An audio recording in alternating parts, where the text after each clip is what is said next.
15,000 watts.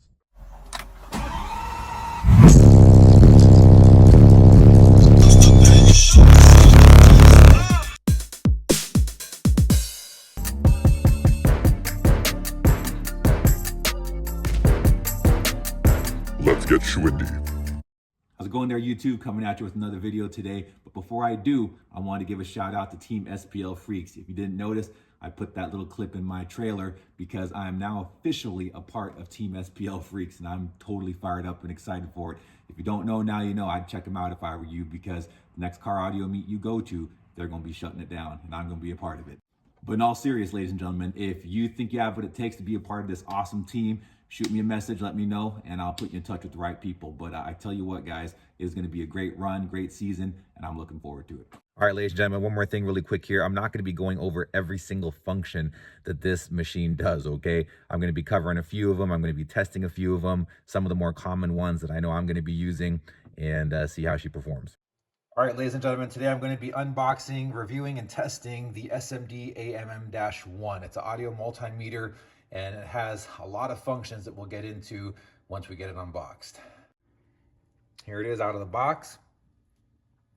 As far as price, I paid $450 for it, and that was before tax and shipping. All right, so read the instructions, and you need to insert a 9-volt battery in the back. I was hoping that for 450 bucks, they'd throw in a 9-volt battery, because I don't have one laying around. So I gotta wait till I go to the store next time, pick up a 9-volt battery, throw it in, so I can actually turn this thing on and run it through a test. So, a little sad. All right, so I used my noodle, and I sourced one. I actually just recently replaced all the batteries in my smoke detector, so I just pulled this one out quickly. I'm gonna go ahead and get a new one for it when I go to town, but I want to at least get one so I can plug it in and turn it on and start running this thing through a test. Okay, so I got the probes hooked up to the top of the unit here. I'm gonna go ahead and power on since I got the battery on there. SMD audio meter, firmware, battery good. All right, so as soon as you power it on, it looks like it has the measurement pop up for measuring voltage. Just standard DC voltage. So I actually got a battery over here. Let me grab my tripod and I'm going to hook it up.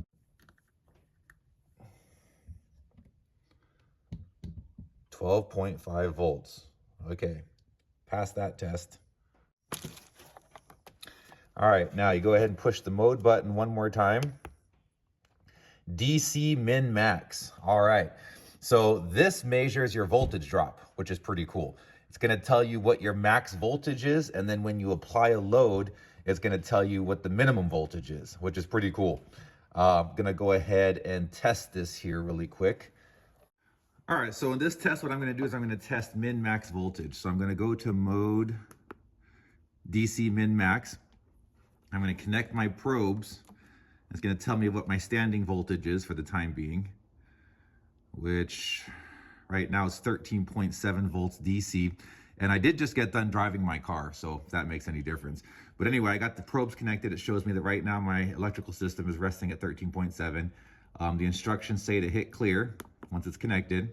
So there you go. Right now it's showing what my max DC was when it was connected and what it's at right now, which is 13.4. So looks like I had a 0.2 voltage drop since I connected my leads and made this part of the video.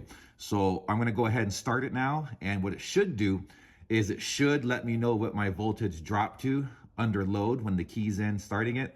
And then it should rise up to a little over 15 because I cold charge at about 15.1, 15.2. And once the engine warms up, it drops to about 14.8. So anyway, let's just see what happens when I start the car.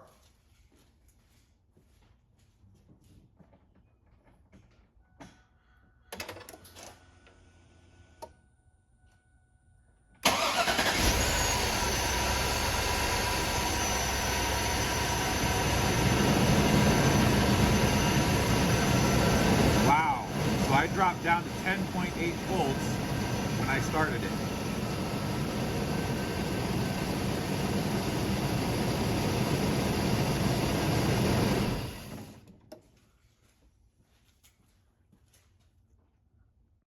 All right, so that was pretty cool. So how I used it here to check the voltage drop of starting my car, very simple, from a starting resting voltage of 13.5.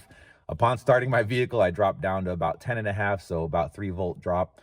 And then my alternators kicked in, obviously, and brought my batteries back up to full charge.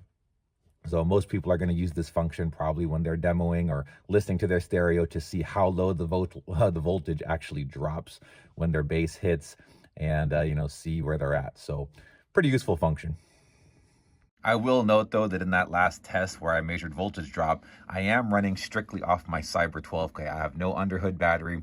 My underhood battery is replaced by a SB500 SuperCat bank, and I actually have a second Cyber 12K coming in. So my only battery that my car is going to be starting off of is going to be 2 Cyber 12Ks with an underhood supercap. So I'm expecting voltage to hold up a lot better, and I'll probably do a test after I have 2 Cyber 12Ks hooked up to see what the voltage drops to when starting the car. All right, so we measured DC voltage, we measured DC voltage drop.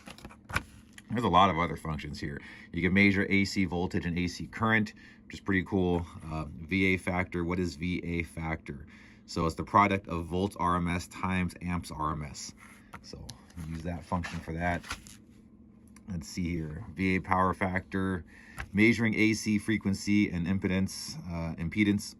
I just said impedance, impedance. Tomatoes. But yeah, here you go for that if you want to measure that.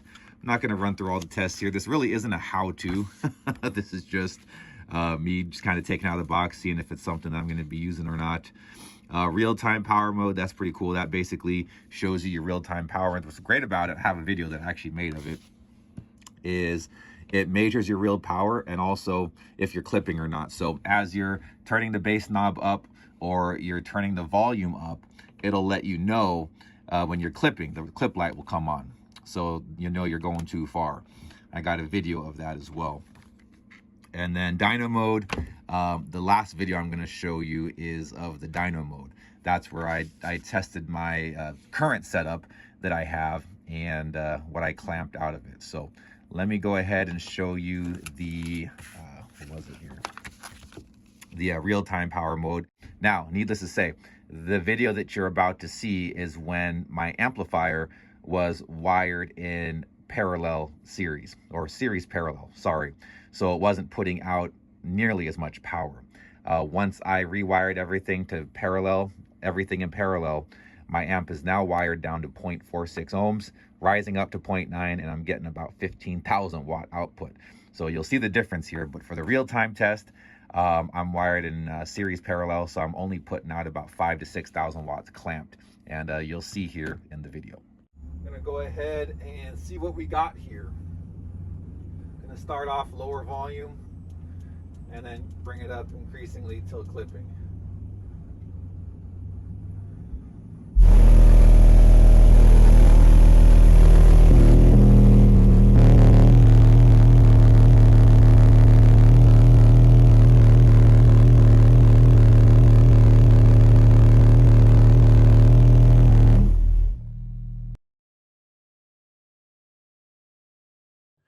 All right, so now it's time for a full power run to really see what this amp can do and what this dyno can do.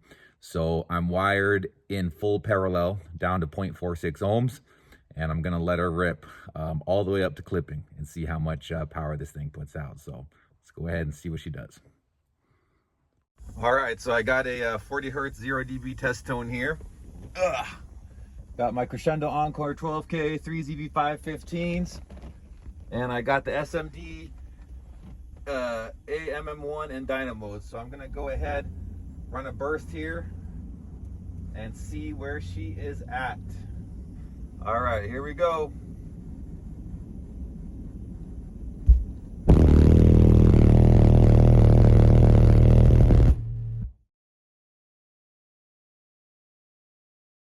All right, so in that test, I was hard clipping. As you can see, the red clipping light was on solid. So I'm gonna do another test here and bring it just up to clipping.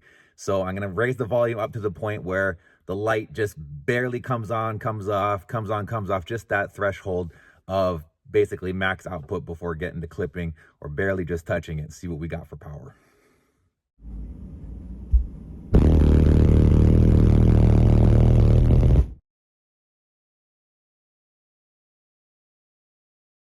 All right, just wanted to throw one more video out there. I was trying to cross over that 15,000 watt threshold without hard clipping too bad, and I was able to do it, just kind of bouncing in and out of clipping. So here's the results right here. See that? 15,000 watts.